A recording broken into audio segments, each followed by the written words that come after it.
Good day, ladies and gentlemen, and welcome to your Sunday show. There's two, well, today is Sunday the 27th of November 2022. And I want to point out two things out there right now that I see happening this weekend that are big, really big, and most people are going fairly well unnoticed. I mean, yeah, it's in the news, but most people aren't paying any attention. They got other things on their minds. So I'm going to point them out to you guys. One is what's happening in China right now. It's big. And why it's big is it might be the biggest thing since Tiananmen Square. Normally the Chinese people are fairly passive. And yes, they will have some protests and things like that. But generally when the police come along or whatever, they won't really react or anything. They just basically take it and go home or whatever. They're able to easily suppress because they don't want to stand out because they know how much trouble they'll get in. But right now things have changed a little bit. The protesters, I've heard them chanting slogans and things in the media that I've been listening to that are, it's got a different feel to it, let's just put it that way, than previous protests. And Chinese people are very upset. Well, you say, well, why are they upset?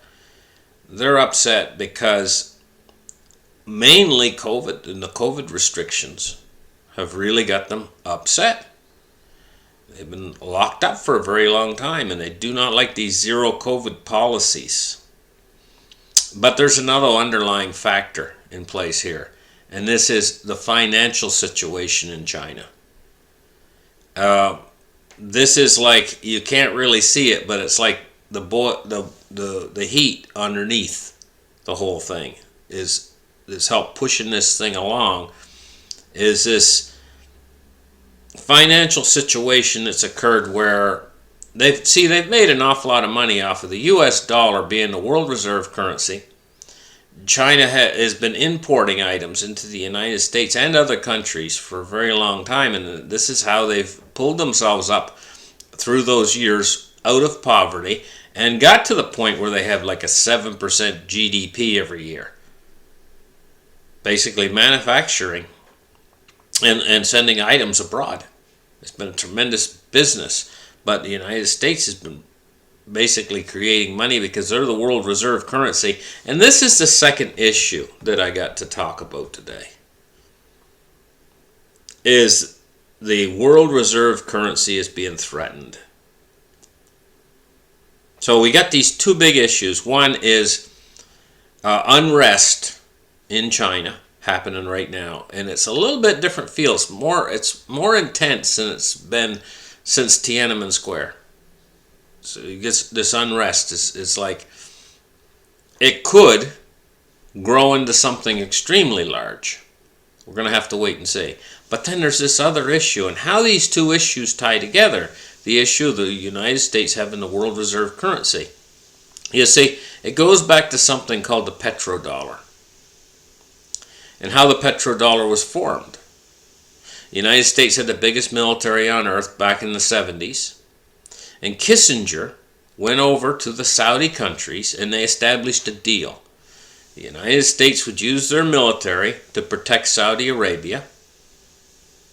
And in turn, Saudi Arabia would only sell oil denominated in dollars. So that meant all the countries on earth, if they were going to buy oil, they had to first buy dollars. And this gave the United States dollar a backing, and it became the petrodollar, or the world reserve currency of the world. This is tremendous power, and this is what's enabled the Americans to print money and use it to spend for goods and services, and mostly goods, being shipped in from China. And this is what's driven the Chinese economic model, is this petrodollar.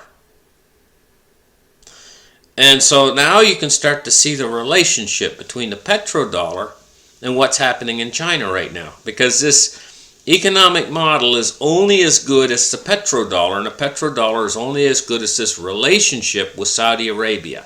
So what's happening with this relationship with Saudi Arabia right now? There's a rift. between Saudi Arabia right now and the United States. And this is the biggest rift that we've seen ever since the beginning of the petrodollar. This union is in jeopardy. Saudi Arabia and the BRICS countries, Russia, China, so on, they've been wanting for a long time to tear down the petrodollar and get rid of it. And they're right on the verge of being able to accomplish something really big by shifting Saudi Arabia's interests from North America and the West over to the East. Saudi Arabia is this hinge pin of the world and solidly supports the petrodollar. They lose that support, the petrodollar's in jeopardy. And then all of the shipping and everything else is in jeopardy, and what the dollar's value, its base value, is in jeopardy because it's been pegged to oil all these years. Not a hard peg, but what I call a loose peg to oil. And this is what the petrodollar's all about. You got to have dollars in order to buy oil. So it's giving the dollar its value. And all the other Western fiat currencies, they're all pegged to the dollar. You see, going back to a little bit earlier time, back pre-1971, when Nixon did his Nixon shock, which was removing the gold standard from the dollar. In other words, the dollar was worth so much gold. He said that we're going to protect the dollar from the speculators who are converting the dollars into gold. They were losing their gold reserves, so they had to put an end to that. So Nixon did in 1971. It's called the Nixon shock. What happened was they set in motion that they were removing the dollar from its backing, which was gold. All the other fiat currencies in all the countries of the West were all pegged to the dollar. And so when they removed the dollar from gold, they removed all of these other currencies of the Western world from any backing to be in anything at all. And they became fiat currencies, meaning they don't have a backing, anything backing them, other than the country saying this is what is money.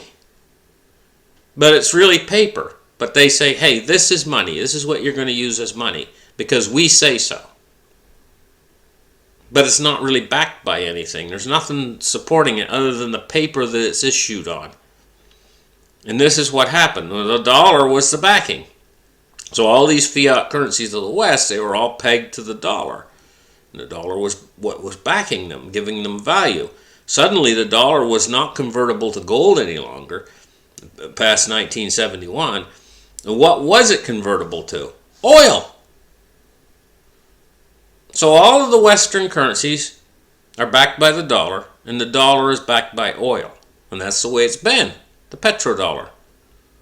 That's why they call it the petrodollar. But now this is in jeopardy. And so is China's economic model. Because if the dollar's in jeopardy, so is China's economic model. They got like $1 trillion in treasuries and stuff, China has. And they've been working all this time accumulating dollars, and their net worth is all in basically dollars, but they convert it over to yuan.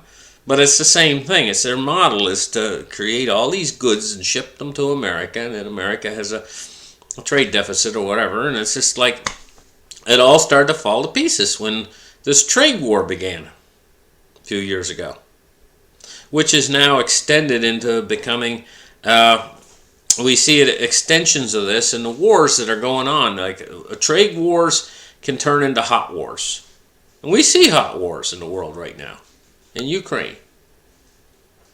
So it's all tied in together, guys, and we see two big pieces of the puzzle coming together right now with the unrest in China.